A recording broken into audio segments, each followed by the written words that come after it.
मी आलेलो सिद्धेश्वर कुरुलीमध्ये रिंगण पाहायला, पण त्याआधी समजून घेऊया रिंगण म्हणजे काय. रिंगण म्हणजे फक्त घोड्याची शर्यत नाही, तर ती भक्ती, श्रद्धा आणि पांडुरंगाच्या कृपेने जिवंत अनुभव आहे, ज्यामध्ये संतांच्या पालखीसमोर माऊलीचा अश्व गोलाकार किंवा ठराविक मार्गाने वेगाने धावतो.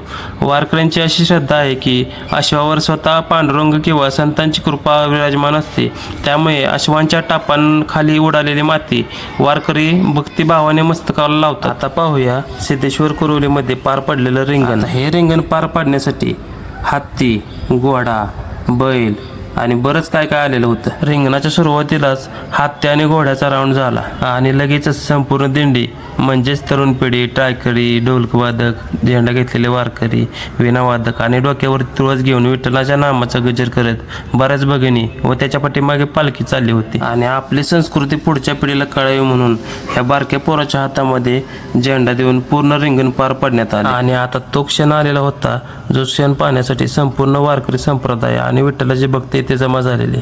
ज्या वेळेला घोडा पळतो त्यावेळेला तो घोडा नसून त्यामध्ये सर्व व्यक्ती पांडुरंगाला शोधत असतात.